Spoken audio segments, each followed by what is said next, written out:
So we're just waiting. It's still telling us it's redirecting. And this part always takes a little time. So we are now live, I believe. Yes, we are. So welcome to Navigating Through Life. Today, the Center for Disability Leadership at VCU's Partnership for People with Disabilities will be covering learning how to budget and being ready for work. This is, we're joined today by leaders from the Inclusion Project, Matthew Shapiro, Alexis Nichols, and Jack Brandt.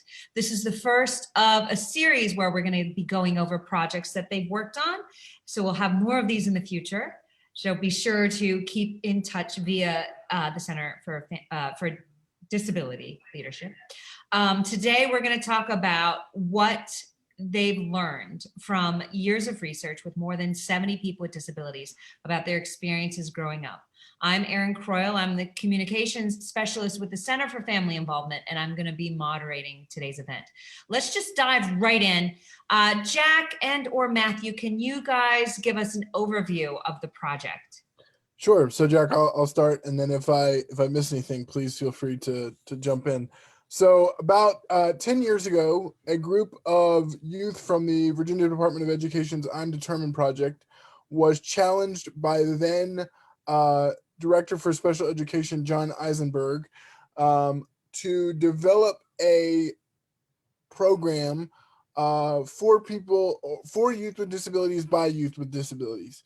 And we had to go through an entire proposal process. We had to go through a pitch process where we pitched the idea to John and his deputies at the Department of Education at the time.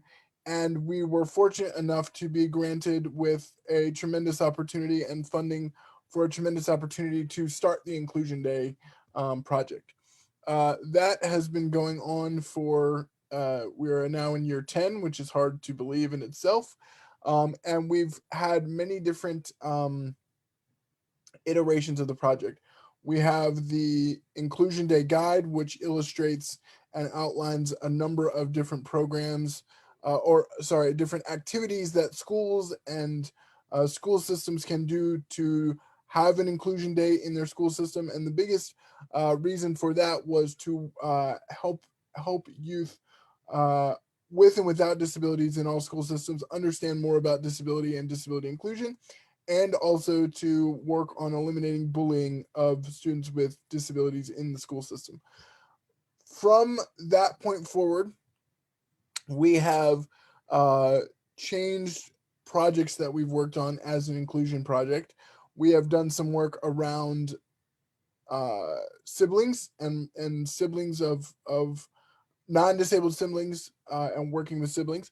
And then we have also developed these infographics that we're going to share with you today around budgeting. And we probably have 6 or 7 different topics that we developed throughout this process. So Jack, did I miss anything of value? Thank you, Matthew. I will back work the budget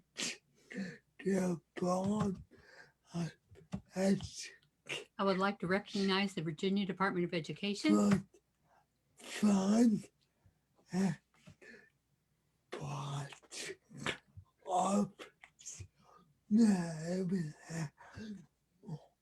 for their funding and for their project manager, Marianne Moore.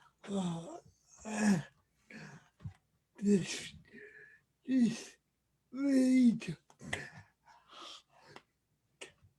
a great job. And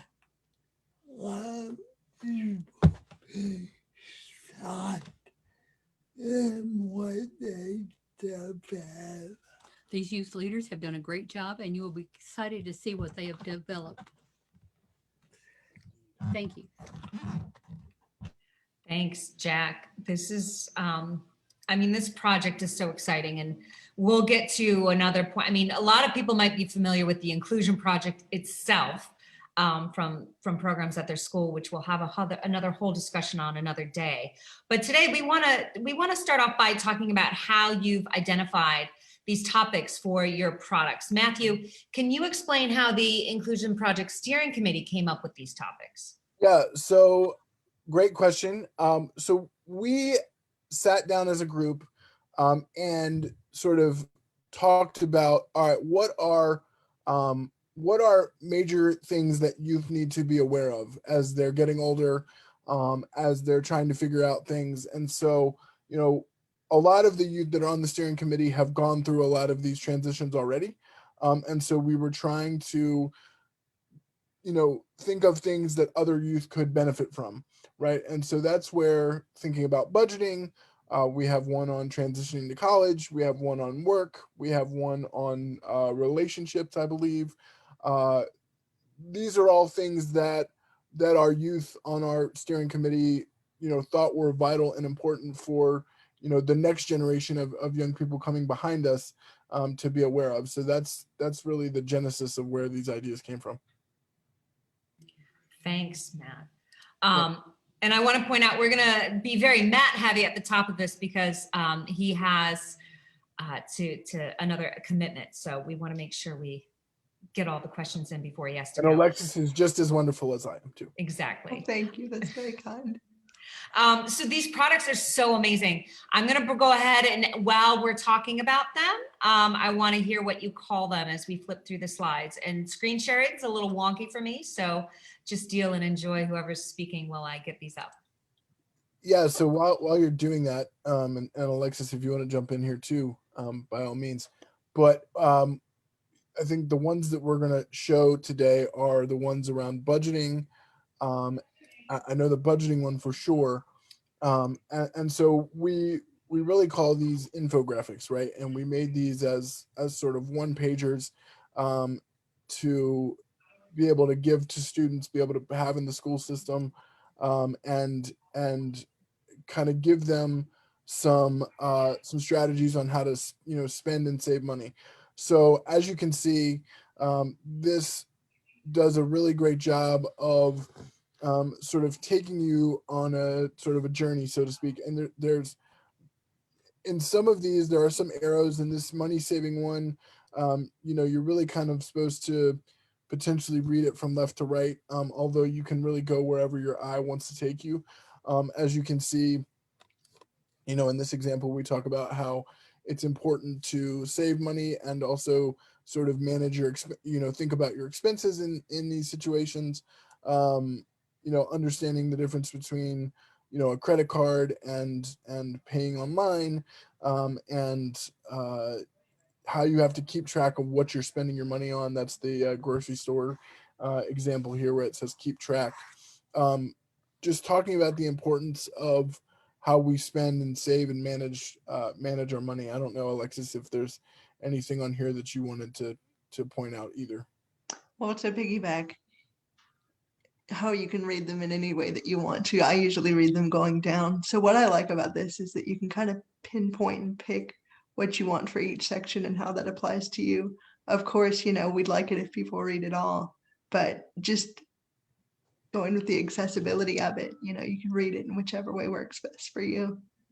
And speaking of accessibility, we have also developed these in a number of different formats. So there is a text version. We do have descriptions of all these images. You know, we've tried to make these as accessible as possible for individuals with all different types of disabilities as they use these. Thank you, Matt. And I'm just kind of getting organized here with my screens all bumping around. So explain to me how you got the information for this series. Yeah, it was a really actually very unique and awesome process, right? So we interviewed people with and without disabilities about these questions, right? Like budgeting and dating and relationships and you know, all of the topics that came that came out or came to be these you know, infographics. And so we conducted amongst the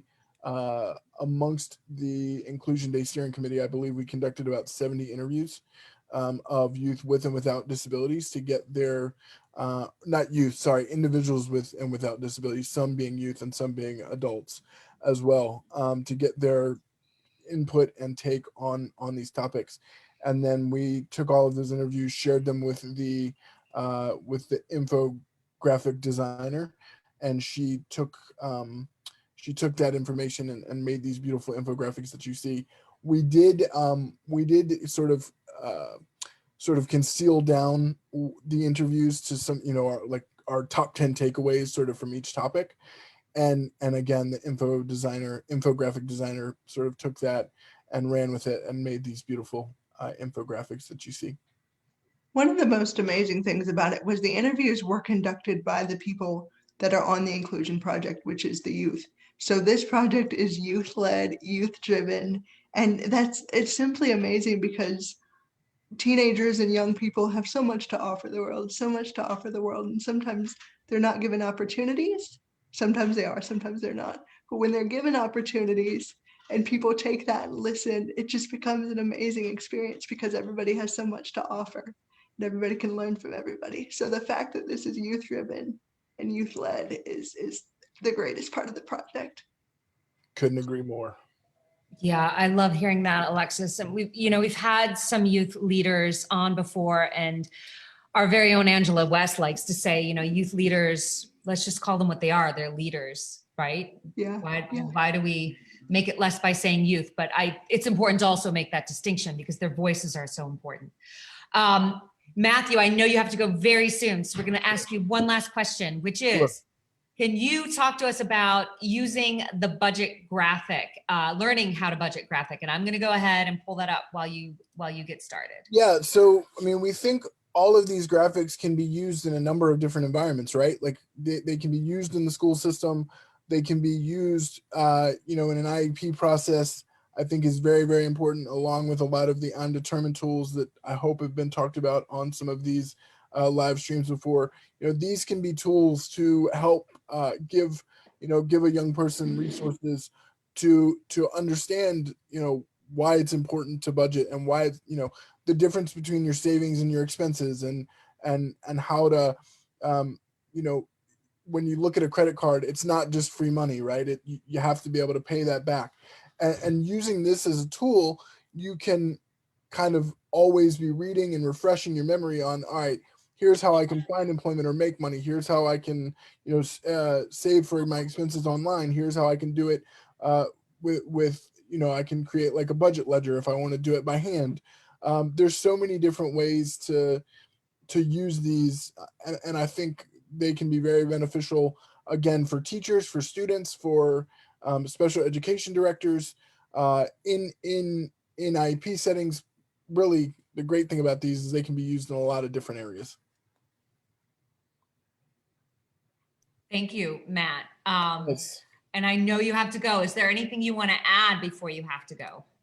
Just that we're very proud of these. Again, this was all youth directed, youth led, youth driven, and this is the outcomes that came from our youth. So we definitely encourage everyone to please use all of these resources. Again, they're in multiple different formats, so many people can use them.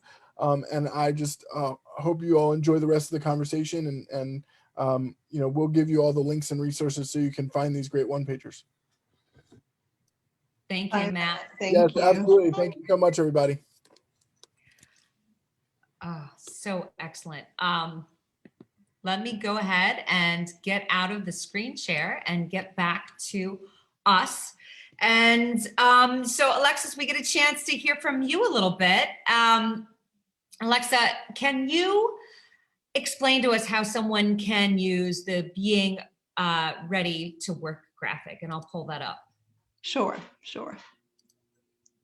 So I think one of the greatest things with this is it gives you opportunities to show different types of work, different accommodations that you would need at work, just different things that you would need beforehand, interviewing process, volunteer work. And I think it's really important that these be shown in elementary schools, middle schools, and high schools. A lot of times people with disabilities are told if they're in special education classrooms that they're not going to be able to work. If I'm going to be frank about it, they're told that they're not going to be able to work because they can't if they don't have a standard diploma. I don't know if people know that or not, but a lot of times you don't graduate with a standard diploma, you graduate with a certificate of completion.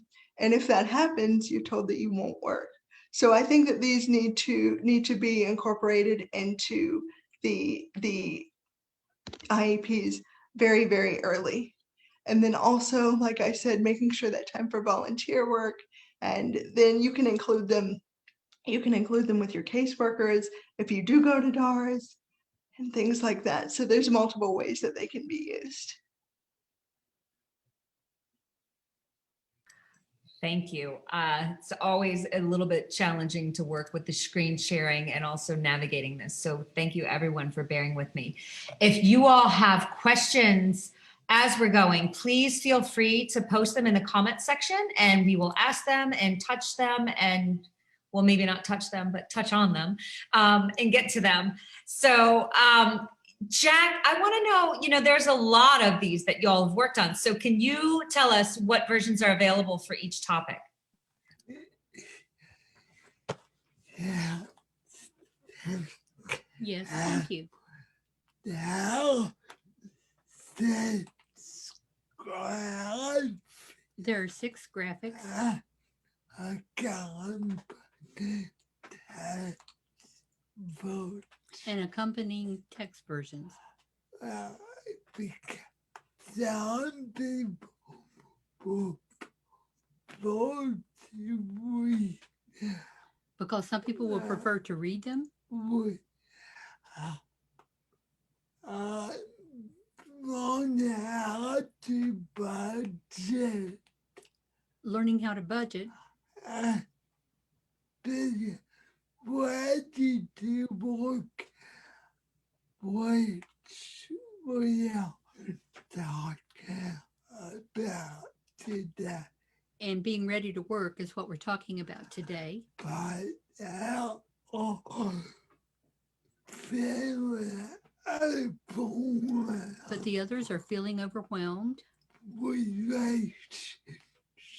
Relationships and friendships.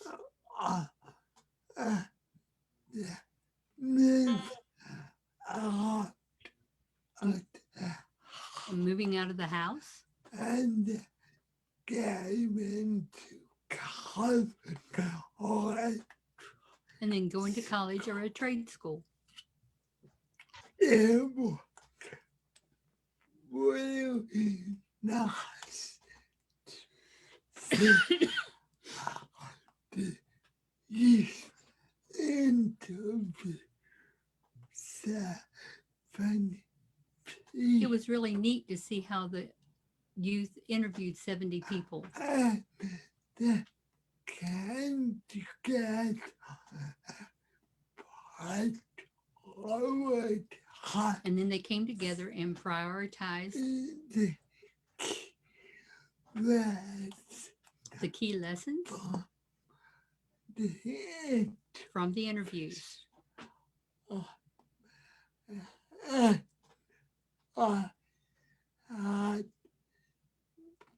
Put coordinated And I had the privilege of coordinating their hard work. And it is so worth it. I think it's so powerful to just reiterate that this work and these graphics are done by people with disabilities for people with disabilities. And that doesn't happen all the time. And I think it just adds to how important that it is, wouldn't you say? Yes. Yeah. Very much so. We do have one question. Are these graphics downloadable? And can we please get a direct link to download these resources? yeah. They book include what website Yes, they will be on the Inclusion Project website. they are not best yeah. They're not posted yet. We are book the technical issue, Because we're working through some technical issues. but we will be sure to stay But we will be sure to post the link in live event. in this live event I'll put that up. after they are posted. Absolutely. So I'm going to post those after I ask the next question and keep it moving and keep the questions coming because that makes this so much more fun. Alexis, talk to us about why it's so important to have these conversations with youth with disabilities. Well, to piggyback off of what I said a second ago, and I didn't mean for that to come out as harsh as it did. It's very, very important to have these conversations with youth and with parents to make people realize that people with disabilities or disabled people, however you choose to identify, are capable of doing amazing things. They're capable of doing amazing things. They're capable of working. They're capable of volunteering. They're capable of making the life that they want. They're capable of budgeting, capable of moving out. For the Arc of Virginia, if you're familiar with that, they have a slogan called "A Life Like Yours." And that's a wonderful slogan because that's what people with disabilities want. They want to be treated just like people without disabilities. Some, I'm sure, I don't speak for all disabled people when I say this, but just making sure, that we have a life, we have a right to live the way that we want to. We have a right to live and experience the way that other people do. And the fact that we can have these experiences and show these infographics and start to have those conversations is something that's really, really great. Well, I don't think you came off as harsh at all. I think it's refreshing to speak frankly and honestly about this. Yeah. And there's so many misconceptions out there. It's important to know what's happening. We're in the same world, but yet in so many ways, it's not the same world. Anyway, I'm speaking as a parent here, so. Well, I would rather somebody tell me so I could do something about it than sit there and not know and pretend to be blinded by something that we need to know. We need to have conversations that we don't necessarily want to talk about or aren't familiar with, because that's how we learn and grow. And that's the beauty of the experience, human experience. Absolutely. And I think it's really powerful what you said about including these materials in IEP meetings.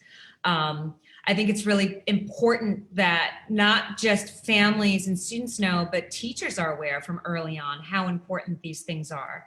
And I think it goes along with that whole presuming competence piece that, we are equals. And we need to be treated that way. In fact, I would love to hear a little bit about how important these can be when we talk about transition.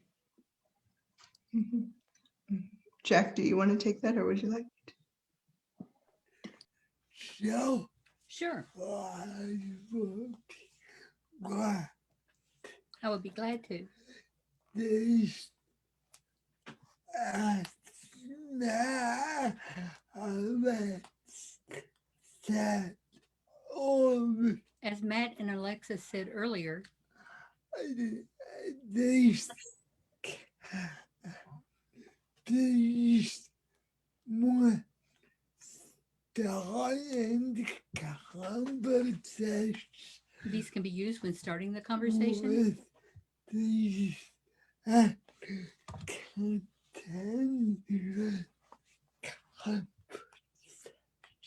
with the youth and then continuing conversations. I when people go back more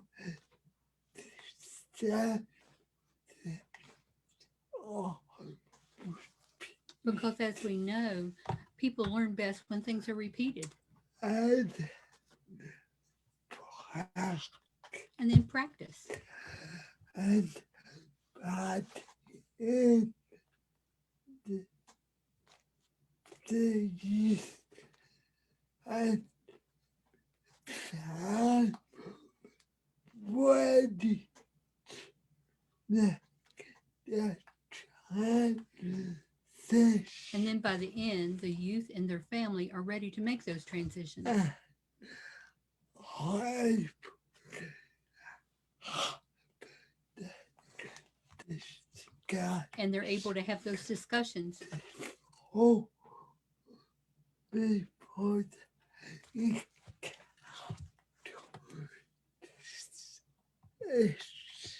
Before they encounter these issues.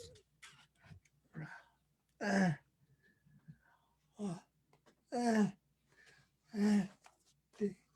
baby and oh in And they can be used either at home or in schools.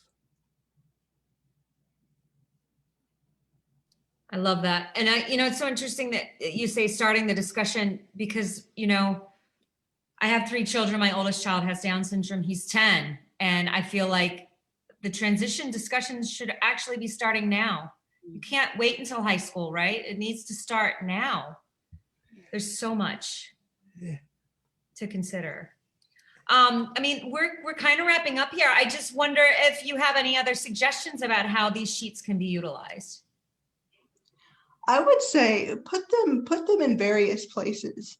If you have the ability to put them on billboards, if you have the ability to put them in hospitals, I know I would get a lot of my stuff from Children's Hospital and things. But don't limit yourself by just keeping these resources to yourself. Anytime you have a resource, share it. Share it with your networks. If you are to download these and keep them, make sure you share them with your different networks and things like that, because these are useful. They're very, very useful. And anytime you come across information, if you have the ability to share it, it helps the world. It helps the world become a better place.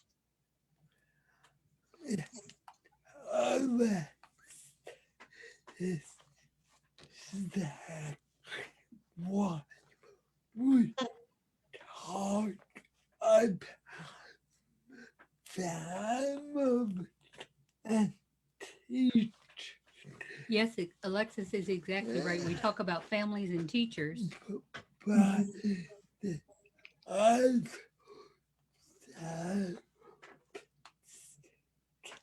used this tool But therapists can use these tools that in their practice.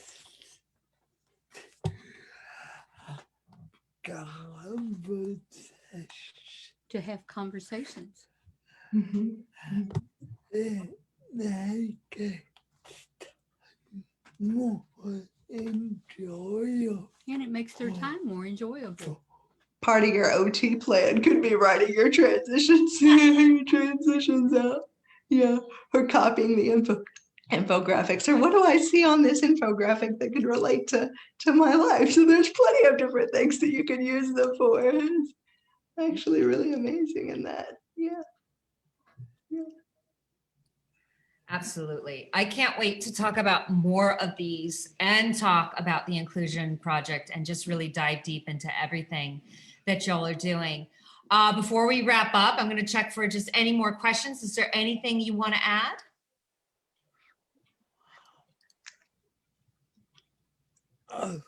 Alexis? I would say, again, just share the information. Share the information, as much information as you have. A lot of times in the disability community, there's something called silos where disabled people stay within themselves or within their group.